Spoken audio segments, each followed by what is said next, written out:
사운드 오브 뉴스입니다. 김민아 기자 어서 오세요. 안녕하세요. 자, 첫 번째 뉴스 소리 들어보죠. 적폐청산이라는 이름으로 진행되고 있는 검찰 수사에 대하여 많은 국민들이 보수를 괴멸시키고 또한 이를 위한 정치 공작이자 노무현 대통령의 죽음에 대한 정치 보복이라고 보고 있습니다. 전직 대통령으로서 물론 하고 싶은 이야기도 많습니다만은 말을 아껴야 한다고 스스로 다짐하고 있습니다. 오늘 법정에서 한 목소리는 아닌 것 같으네요. 그렇습니다. 올해 초에 강남구 자기 사무실에서 이제 기자회견한 거하고 3월에 검찰 출석하면서 이명박 전 대통령이 얘기한 그 내용인데요.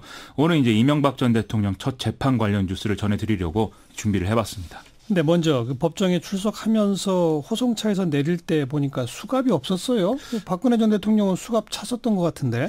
그렇죠. 그래서 이게 또 화제였는데요. 지난 4월 달에 이 교정당국의 지침이 좀 개정이 돼서 65세 이상의 고령자, 장애인, 여성의 경우에는 구치소장의 허가를 받고 수갑이나 포승을 하지 않은 채로 법정에 출석할 수 있도록 돼 있다. 이것에 근거한 것이라고 합니다. 바로 얼마 전에 교정당국 지침이 바뀌었군요. 그렇습니다. 오늘 재판정에서 어떤 주장했어요? 익히 예상할 수 있다시피 검찰 기소가 무리하다 이런 얘기였습니다. 먼저 이제 가장 관심이 뜨거웠던 다스에 대해서는 자신의 형님인 이상은 씨 소유다라는 주장을 반복했는데요. 1985년도에 이상은 씨와 처남인 김재정 씨가 회사를 이제 만들었고 그때 현대차 부품 사업에 참여한 게 이제 다스의 시작이다. 그리고 당시에 자신은 어떤 인척 관계에 있는 사람들이 이렇게 회사를 만드는 것에 대해서 부정적으로 봐서 이걸 말렸다 오히려 이렇게 얘기를 했습니다. 또 자신은 이제 기업인들로부터 돈을 받지 않고 깨끗하게 정치를 해왔다. 이 주장을 계속 반복하는 그런 상황이었습니다. 그 삼성 측 뇌물 의혹에 대해서는 뭐라고 그랬어요? 이건희 삼성전자 회장 사면을 대가로 해서 뇌물을 받았다. 이것에 대해서는 충격이고 모욕이다. 이렇게까지 얘기를 했는데요. 이건희 회장 사면은 평창올림픽을 유치하기 위해서였다라는 얘기죠. 또 이학수 전 삼성그룹 부회장이 직접 청와대에서 다스 소송비 대납에 대해서 이명박 전 대통령과 합의를 했다. 이게 이제 검찰의 주장인데요. 예. 판사가 제지를 했음에도 불구하고 이명박 전 대통령은 여기에 대해서 1분 이상이나 억울하다라는 취지로 막 주장을 하기도 했고요. 네. 이 과정에서 이 진술을 한 게 김백준 전 기획관이거든요. 김백준 전 기획관의 건강 상태를 확인해 봐야 된다라는 주장을 꺼내서 이 진술의 신빙성을 무너뜨리려고 하는 그런 시도를 하기도 했습니다. 나머지 의혹들에 대해서는 변호인이 답할 것이다라면서 본인이 직접 얘기는 안 한 그런 상황입니다. 네. 자, 그리고 이명박 정권 당시에 그 댓글 공작 수사하는 경찰이 지금 경찰청을 또 압수수색했죠? 경찰청 특별수사단이 경찰청 대변인실 소속 홍보 담당관실 등을 압수수색을 했는데요.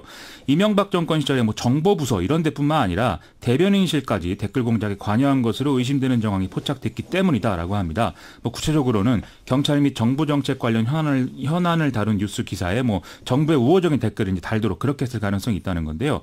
지금까지 이제 서울, 경기 남부, 부산, 광주, 강원경찰청에 더해서 본청, 보안국, 정보국까지 다 압수수색을 당한 그런 상황이거든요. 예. 그렇게 보면은 최악의 경우에 댓글 공작에 거의 경찰 전체가 달려들었을 가능성도 있다. 이렇게 볼 수 있는 대목인 것 같습니다. 네. 일단은 압수수색을 한 거니까 거기서 뭐가 나왔는지까지는 아직 밝혀지지는 않은 상태죠. 그렇습니다. 오늘 또 남재준 전 국정원장 1심 선고가 있었다고요? 남재준 전 원장은 이제 징역 3년 6개월, 같이 기소된 서촌호 전 국정원 2차장은 징역 2년 6개월 등이 쭉 선고가 됐는데요. 이 재판부는 이제 피고인들이 객관적으로 공정한 태도로 이 과거 이명박 정부 당시에 댓글 공작 이런 수사와 재판에 협조를 했다면 이 원세훈 원장 시절의 어떤 의혹들이 밝혀질 수 있었는데 오히려 이것을 조직적으로 방해했다. 이것은 용납할 수 없는 법치주의의 훼손이다. 이렇게 지적을 하고 있습니다. 네. 또 같이 기소된 이 국정원 파견 검사들 여기에 대해서도 마치 원세훈 전 원장의 변호인단처럼 행동했다. 이렇게 지적을 하기도 했는데요. 이 검사들은 아시다시피 아예 검찰의 압수수색에 대비해서 위장 사무실을 마련하는 데 협조하기도 한 그런 상황이죠. 예. 자, 다음 뉴스 소리 들어봅시다.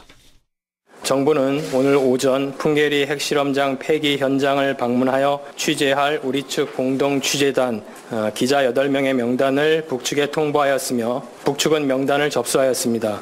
정부는 이번 풍계리 핵실험장 폐기를 시작으로 한반도의 완전한 비핵화가 조속히 실현되기를 기대합니다. 네, 참 우여곡절 끝에 우리 기자들도 이제 갔죠? 그렇습니다. 우리 공동취재단 중국 베이징에 갔다가 이제 다시 돌아왔었는데 오늘 성남공항에서 정부 수송기에 탑승을 해서 북한의 이제 원산 갈마 비행장으로 떠났습니다. 이 수송기는 이제 동해 직항로를 통해서 방북을 하고 취재진을 내려주고 바로 이제 귀환을 했다고 합니다. 원산에서 또 한참 가야 되잖아요. 이게 거의 뭐 산 넘고 물 건너 멀고 먼 여정이죠. 일단 이제 그 오후 7시 전후로 원산역에서 풍계리로 출발할 예정이다라는 소식까지 이제 들어와 있는 상황인데 정확한 건 이제 북한 현지에서 이루어지는 일이기 때문에 추가 보도가 있을 것 같습니다. 일단 5개국 취재단은 특별 전용 열차를 타고 풍계리까지 원산에서 이동을 하게 되는 그런 상황이 되는데요. 원산에서 풍계리에 인접한 제덕역까지 이제 총 416km나 된다고 하니까 와, 정말 이제 먼 거리인 거죠. 400km가 넘어요. 그렇습니다. 근데 철도 사정이 안 좋아서 시간이 많이 걸린다면서요? 지금 이 철도 사정 때문에 기차가 한 시속 35km 안팎으로 갈 것이다. 이렇게 예상을 해야 된다고 하거든요. 아하. 그러면 이제 산술적으로 계산을 해보면 12시간 이상이 이제 걸릴 수 있다. 이렇게 볼 수 있는 거죠. 예. 거기다가 이 제덕역에 도착을 하더라도 풍계리 핵실험장까지 한 21km인데 이걸 이제 차량과 도보로 움직여야 되는 그런 상황이라고 합니다. 기차가 시속 35km라고 그랬죠? 그렇습니다. 근데 기차를 이용한다는 얘기는 그거보다 빨리 달릴 수 있는 도로도 없다는 얘기 아니겠어요? 거의 도로가 포장된 상태도 아니라고들 하니까 차라리 기차가 낫다 이렇게 판단할 수 있는 부분인 것 같습니다. 그건 그렇고 그 핵실험장 폐기는 며칠 날 하는 겁니까? 일단 북한은 애초 23일부터 25일 사이다라고만 이제 밝힌 바 있는데 지금은 일단 날씨 얘기를 하고 있습니다. 내일 일기 상황이 좋으면 핵실험장 폐기 일정이 진행이 될 수 있다. 이 정도의 이제 공지가 된 상황이라고 하는데요. 이 특별히 날씨 얘기를 하는 것은 당연히 이제 뭐 행사가 진행돼야 될 어떤 조건이기도 하지만 뭔가를 육안으로 확인할 수 있게 해주겠다. 이런 의미도 포함되어 있는 것으로 보입니다. 예. 이 38로스 사이트에 의하면 풍계리 갱도 남쪽에 전망대가 지금 세워진 것으로 분석이 된다고 하거든요. 북한이 지난 12일 날 밝힌 바를 보면은 입구 폐쇄, 그다음에 지상의 관측 설비 및 연구소 등의 구조물 철거 이런 식으로 순차적인 방식으로 폐기 행사가 진행된다고 하니까 이걸 다 보여주려는 모양입니다. 근데 뭐 우리 기자보다 먼저 원산에 도착한 외국 기자들의 그 보도를 보니까 북한이 뭐 압수하고 뭐 그랬다면서요? 이 기자들이 방사능 측정기를 가져왔는데 이걸 다 압수했다는 것이거든요. 아하. 거긴 안전하니까 걱정하지 말라 이러면서 다 끝나고 돌려주겠다 뭐 이렇게 얘기를 했다고 하고요. 예. 또 현장에서 바로 기사를 송고하거나 사진을 찍어서 보낼 수 있는 휴대전화라든지 어떤 인터넷 접속 장비 이런 것들도 다 이제 소지할 수 없도록 조치를 했다고 합니다. 그래요. 이게 결국 어떤 의미로든 취재 내용을 검열하겠다 뭐 이런 뜻으로 받아들여질 수밖에 없는데요. 어떤 북한 특유의 언론관이라고 해야 될지 모르겠지만 좀 아쉬운 부분인 것 같습니다. 아직 멀었네요, 북한. 그렇습니다. 다음 뉴스는요? 웹툰계의 골칫거리, 국내 최대 웹툰 불법 유통 사이트 밤토끼의 운영자가 검거가 됐다고 합니다. 밤토끼? 그렇습니다. 이 경찰은 저작권법과 국민체육진흥법 위반 혐의로 이 밤토끼 운영자 모 씨를 구속했다고 오늘 밝혔는데요. 또 서버 관리와 웹툰 모니터링을 맡은 2명은 불구속 입건했고 캄보디아로 달아난 2명이 있는데 이 사람들은 지명수배했다고 합니다.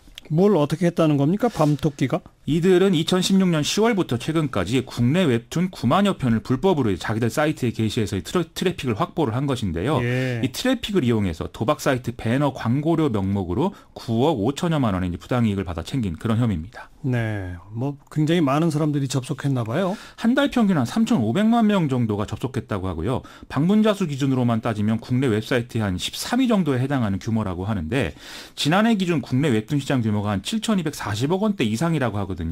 이 웹툰 업계에 의하면 자기들이 이 밤토끼 때문에 본 이제 저작권료 피해가 한 2,400억 원대에 이른다라고 할 정도니까 엄청나게 큰 규모였던 것이죠. 근데 여태까지 왜 안 잡혔죠?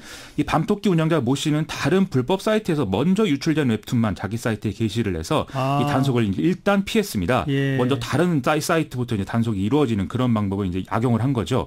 또 대포폰과 대포 통장을 이용해서 추적을 좀 어렵게 했고 도박 사이트 운영자하고 광고 상담할 때도 보안이 보장되는 해외 메신저만 쓰는 수법을 썼다고 합니다. 웹툰 작가들 입장에서는 아주 알턴니가 빠진 그런 느낌이겠네요. 그래서 이 웹툰 작가들이 참 경찰에 감사한다 이런 내용의 웹툰을 쭉 올리고 있는 그런 상황인데요. 그런데 여기서 좀 한 가지 좀 지적할 필요가 있는 대목이 지금 웹툰 작가들의 생활 수준이 아주 유명한 그런 작가 아니면 보통은 어렵거든요. 어렵죠. 그렇기 때문에 이 불법 공유 사이트 운영자가 검거됐으니만큼 지금 웹툰을 게재하는 업체들도 웹툰 작가들에 대해서 좀 더 나은 처우 보장을 할 수 있도록 노력을 좀 추가로 해야 되겠습니다. 그래야죠. 다음 뉴스는요. 이탈리아 총리로 정치 경력이 없는 교수 출신 인사가 급부상하고 있어서 지금 화제인데요.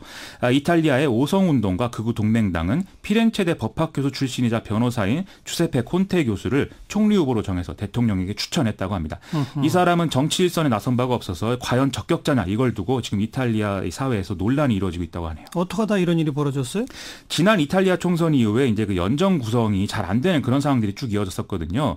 이제 포퓰리즘 정당이라고들 평가하는 오성운동 그리고 이 극우 정당 공동당이라고 하는 극우 동맹당이 서로 이제 정부를 구성하는 안이 쭉 가시화가 되고 있는 그런 상황이었는데 문제는 이제 총리 자리를 놓고 이 두 당의 대표들이 서로 싸우는 상황이 된 것이죠. 예. 그래서 정부 구성이 쭉 안 되는 그런 문제가 있었는데 그러다 보니까 이렇게 좀 오성운동 대표와 가까운 사이라는 것 외에 정치적 역량이 검증된 바 없는 인물이 총리 후보로 낙점되는 그런 상황까지 갔다 이 얘기입니다. 그럼 허수아비 총리가 될 수도 있겠네요. 실제로 오성운동과 극우동맹당의 대표급 인사들이 뭐 노동부 장관이라든지 내무부 장관 이런 데 거론되는 상황이어서 이게 실세 장관이고 허수아비 총리가 될 수도 있다. 그렇죠. 우려가 팽배한데요. 예. 거기다가 더 문제는 오성운동과 극우동맹당의 연정을 가능케 한 어떤 공통 기반 이게 이제 유로존 탈퇴가 될 수 있다. 이런 얘기 지금 나오고 있거든요. 예. 그렇지만 이런 환경 덕분에 의외로 새로운 인물이 능력을 발휘할 수 있는 거 아니냐. 좀 이런 낙관적인 얘기도 일부는 있어서 당분간 지켜봐야 될 것 같습니다. 이탈리아가 유로존 또 탈퇴하게 되면 우리한테도 영향을 또 미치겠네요. 심각한 문제가 있을 것 같습니다. 수고하셨어요. 고맙습니다. 김민아 기자였습니다.